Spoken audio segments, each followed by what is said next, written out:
부산시인 믿음의 가족 여러분, 하나님의 은혜와 평강이 오늘도 여러분의 가정과 일터 가운데 함께 하시기를 소망합니다. 오늘 말씀은 누가복음 12장 49절에서 59절입니다. 내가 불을 땅에 던지러 왔노니 이 불이 이미 붙었으면 내가 무엇을 원하리요? 나는 받을 세례가 있으니 그것이 이루어지기까지 나의 답답함이 어떠하겠느냐? 내가 세상에 화평을 주려고 온 줄로 아느냐? 내가 너희에게 이르노니 아니라 도리어 분쟁하게 하려 함이로라.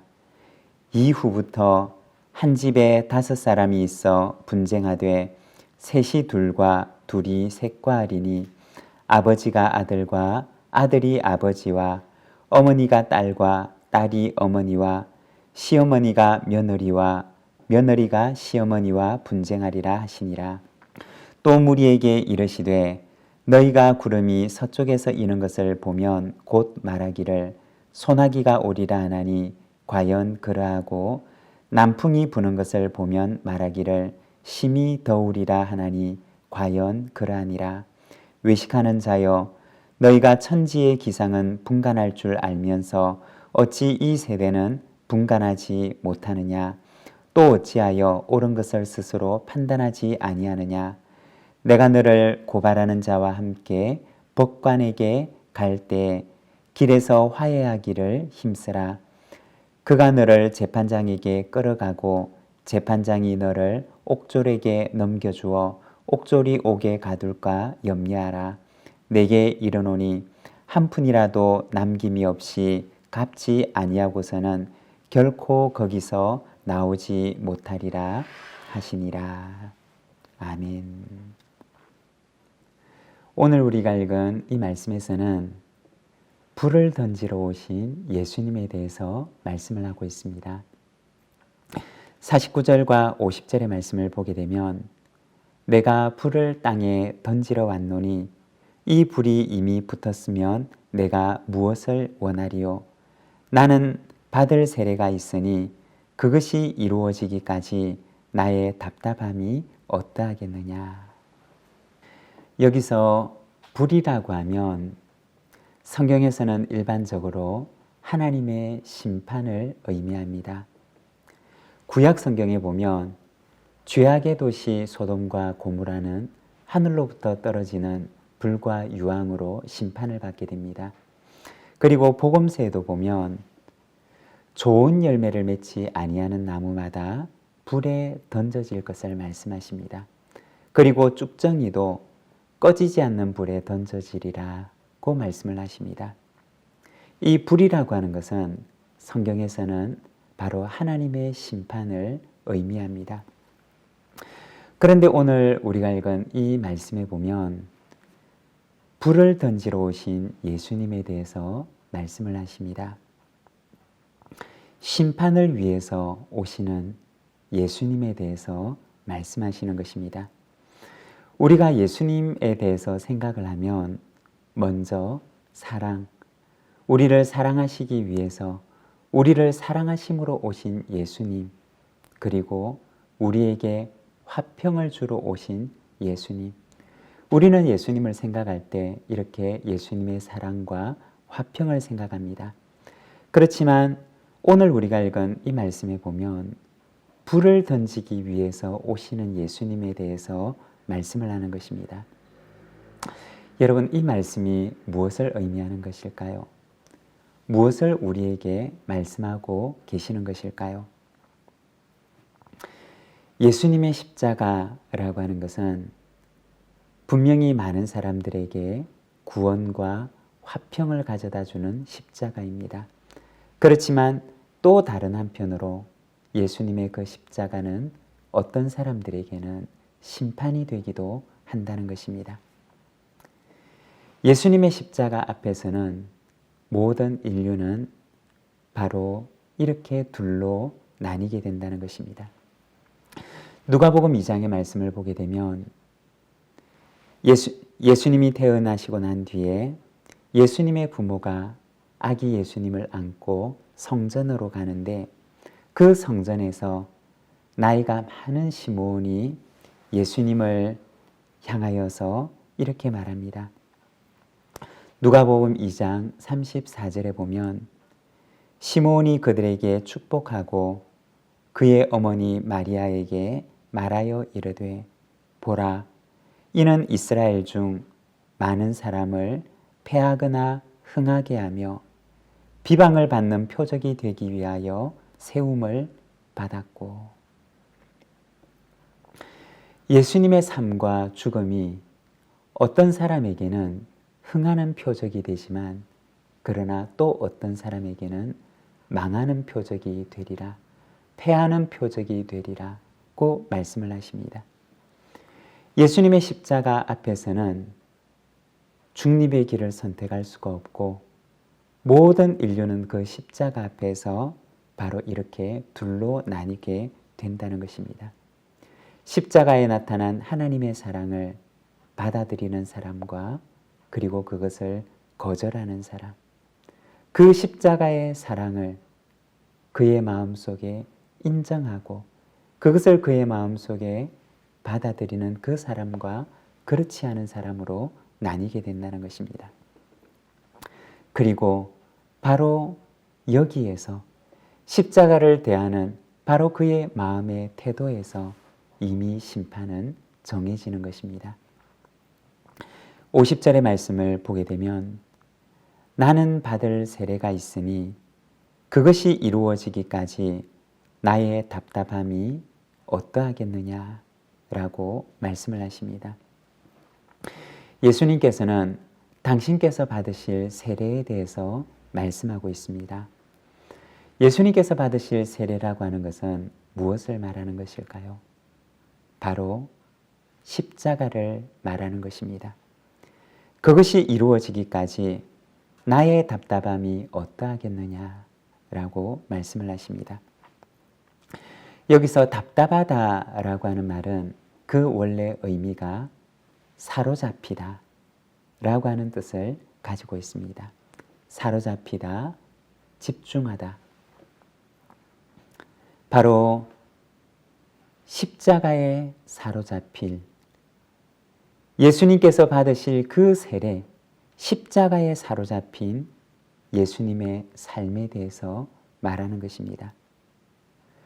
우리가 예수님의 삶을 보게 되면 예수님의 삶은 전적으로 십자가에 초점이 맞추어져 있었고 그리고 십자가에서 이루어지게 될 하나님의 뜻에 사로잡힌 삶을 살아가셨던 것이 바로 우리 예수님의 삶이었습니다. 십자가에 사로잡혀서 십자가를 향해 집중하여 걸어가시는 바로 예수님의 모습을 보여주는 것입니다. 여러분, 우리는 어떠한가요? 우리는 무엇에 사로잡혀서 우리의 인생의 길을 걸어가고 있으신가요? 무엇에 초점이 맞추어져서 무엇에 집중하여서 무엇에 사로잡혀서 우리는 우리의 인생을 걸어가고 있습니까? 우리가 바울의 인생을 보게 되면 바울은 예수님을 만난 이후로 하나님의 사랑에 사로잡힌 인생을 살아가게 됩니다. 눈에 보이는 끈은 없었지만 그러나 보이지 않는 하나님의 끈이 그를 사로잡아서 그의 인생을 이끌어갔던 것입니다. 눈에 보이지 않는 끈이었지만 그러나 이 세상의 어떤 끈보다도 강력하게 그를 묶어서 그의 인생을 인도했던 것입니다. 저도 지나온 시간들을 돌아보게 되면 예수님을 만난 이후로 보이지 않는 끈이 나를 묶어서 저의 인생을 이끌어갔던 것을 보게 됩니다. 그리고 지금까지 그 보이지 않는 끈이 이끌어왔을 뿐만 아니라 그 끈은 이후로도 저의 인생을 그 보이지 않는 끈의 힘으로 이끌고 가게 될 것을 알고 있습니다. 우리는 모두가 다 보이지 않는 끈에 이끌려서 살아갑니다. 우리는 무엇에 사로잡혀서 어떠한 끈에 이끌려 살아가시나요? 예수님의 삶을 보게 되면 예수님께서는 하나님의 뜻이 이루어지는 그 십자가를 향하여서 흔들림 없이 집중하여 바로 하나님의 뜻에 이끌려서 온전히 그의 삶을 살아가셨던 우리 주님의 삶의 모습을 우리는 보게 됩니다.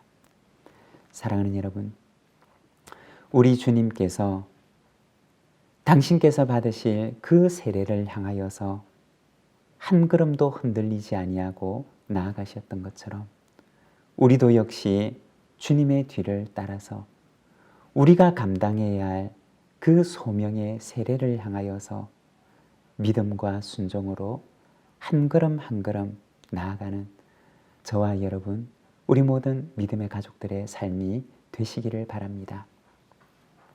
52절의 말씀을 보면 이후부터 한 집에 5사람이 있어 분쟁하되 셋이 둘과 둘이 셋과 하리니 라고 말씀을 합니다. 여기 말씀해 보게 되면 분쟁에 대해서 말씀을 하시는데 분쟁이라고 얘기를 하지만 그러나 조금 더 정확하게 이야기를 하자면 바로 분리에 대한 말씀입니다. 한 집에 한 가족이 있는데 5명의 가족이 한 지붕 아래서 살아가는데 이 5명의 가족이 둘이 셋과 혹은 셋이 둘과 분리되는 일이 일어날 것을 말씀하고 계십니다. 무엇으로 인해서 분리가 되느냐? 바로 예수님의 십자가가 기준이 되어서 그들 사이에 분리가 일어나게 될 것을 말씀하시는 것입니다. 십자가에 대한 태도에 따라서 십자가에 나타난 하나님의 사랑을 받아들이는 사람과 받아들이지 않는 사람으로 분리될 것을 말씀하는 것입니다. 그 어떤 것으로도 분리될 수가 없는 한 지붕 아래 살아가는 한 가족도 예수님의 십자가 아래서는 바로 셋이 둘과 그리고 둘이 셋과 분리되는 일이 일어날 수밖에 없음을 말씀하시는 것입니다. 여러분, 성경은 이렇게 분리에 대해서 말씀을 하십니다. 양과 염소로 분리되고 그리고 2사람이 함께 밭을 갈다가 한 사람이 데려감을 당하고 한 사람은 버려둠을 당할 것이며 둘이 함께 맷돌을 가는데 한 사람은 데려감을 당하고 한 사람은 버려둠을 당할 것이다 라고 말씀을 하십니다. 여러분, 우리는 주님의 십자가 앞에서 언제나 이 둘 중에 하나를 선택하는 삶을 살아가게 됩니다. 이 십자가는 언제나 우리를 이 둘로 분리하게 된다는 것입니다. 이어지는 말씀 58절에 보면 이렇게 말씀을 합니다. 내가 너를 고발하는 자와 함께 법관에게 갈 때 길에서 화해하기를 힘쓰라고 하십니다. 재판장에게 가는 어떤 사람의 이야기를 말씀하시는데 우리 주님께서는 말씀하시기를 길에서 화해하기를 힘쓰라고 말씀하십니다. 그 길이 끝나기 전에 재판장 앞에 서기 전에 너는 화해하기에 힘쓰라고 하십니다. 사랑하는 여러분, 우리의 인생의 길이 끝나는 그 어느 날 우리는 바로 심판주가 되시는 하나님 앞에 서게 될 것입니다.